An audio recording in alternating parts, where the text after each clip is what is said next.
Hi friends, good afternoon. So இது எப்படி இருக்குன்ற மாதிரி தான் டைலாக் சொல்ல முடியும் இந்த மார்க்கெட்டை பற்றி. நான் உங்களுக்கு ஒரு 3 நாள் முன்னாடி போன வெள்ளிக்கிழமை வேகக்காம வந்து சொல்லிகிட்ருக்கேன். மார்க்கெட்டு வந்து பார்த்திங்கன்னா கிறிஸ்மஸ் ரேலின்லாம் வராது, டவுனில் தான் போய் முடிஞ்சது போன வாட்டி.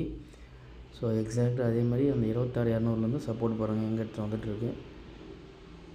ஒவ்வொரு நாளும் பாருங்கள், 5 days வச்சுக்கலாம். 24 கிறிஸ்மஸ் லீவ் பார்த்துங்களா. கிறிஸ்மஸ் லீவ் முன்னாடி 24,225 ஃபுல்லாக டவுன் தாங்க. 26 முடியும் போது 26 ஃப்ரைடே அதுவும் டவுனு. 29 ஸோ இன்றைக்கி 30.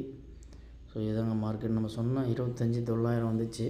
ஸோ 25,700 வருமா, இல்லை 25,850 ஒரு ஸ்ட்ராங் சப்போர்ட் இருக்கும்ல, அது லெவல் சப்போர்ட்னு சொல்லுவாங்க. லெவல்ஸு ஒருத்தருக்கு ஒரு மைண்டு.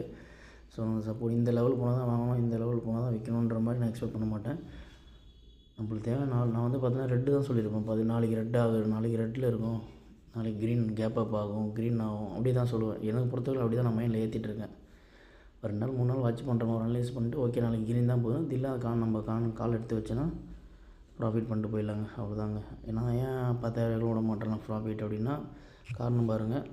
நான் இன்றைக்கி 10.5 வாங்கினேன், 79 ரூபாய்க்கு. ஒரு மீட்டிங் இருந்தாங்காட்டியும் வாங்கிட்டு போய் ஒரு 350 ரூபா போச்சு நான் பார்க்கும்போது ஒரு 2 நிமிஷத்துலேயே. இருந்தாலும் சரி இன்றைக்கி ஒரு 10,000, இன்றைக்கி ஒரு 4,000 3,000 பிடிக்கலான்னு சொல்லிட்டு ஆசைப்பட்டேன்.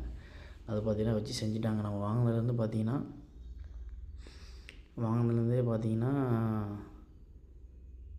பாருங்கள் 80 ரூபா கிட்ட வாங்கி அது 50 ரூபாய்க்கு போய் திருப்பி 100 ரூபாய் கிட்ட வந்திருக்கு. ஸோ இதுதாங்க நான் இன்றைக்கி ப்ராஃபிட் பண்ணது 240. நான் வெளியே வந்துட்டேன் போதுன்னு. ஸோ நம்ம கான்செப்ட் நான் சும்மா ட்ரேட் எடுக்கலாம் தான் எடுத்தேன். நம்ம கான்செப்ட்டுக்கு இன்றைக்கி பார்த்திங்கன்னா எக்ஸ்பெரிங்க, மந்த்லி எக்ஸ்பெரி, இயர்லி எக்ஸ்பெரி எல்லாமே கலந்த மாதிரி டிசம்பர் எண்டுங்க இது.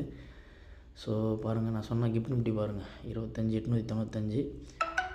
நிஃப்டி வந்து பார்த்திங்கன்னா 25,900 அந்த கிட்ட இருக்குங்களா. இது தாங்க இந்த நிஃப்டியோட டிசம்பர் ஃபியூச்சர் பாருங்கள். டிசம்பர் ஃபியூச்சர் கிஃப்ட் நிஃப்டி ஒன்றா இருக்குங்களா. நான் உங்களுக்கு புரிய மாதிரி தான் ஜனவரி ஃபியூச்சர் வச்சுருக்கேன் 26,056. கிட்டத்தட்ட ஒரு 150 பாயிண்ட் எக்ஸ்ட்ரா இருக்கும். இதை வந்து நீங்கள் என்ன பண்ணுறீங்க, இன்றைக்கி வாட்ச் பண்ணுங்கள். 3:30 மணிக்கு மேலே 4 மணிக்கு வாட்ச் பண்ணுங்கள். கிஃப்ட் நிஃப்டியும் ஜனவரியோட ஃபியூச்சர் ஈக்குவலாக இருக்குமா இல்லைன்னு மட்டும் பாருங்கள். ஸோ இன்றைக்கி எக்ஸ்பீரி முடியல, ஸோ இன்றைக்கி இறக்கிட்டுருவாங்க அந்த இது கிஃப்ட் நிஃப்டி சேஞ்சஸ்ஸு கரெக்டாக ஈக்குவலாக பண்ணுறாங்களா. நாளைக்கு காலைல பார்த்தீங்கன்னா 150 பாயிண்ட் அப்பில் இருக்கும் உங்களுக்கு கிஃப்ட் நிஃப்டி.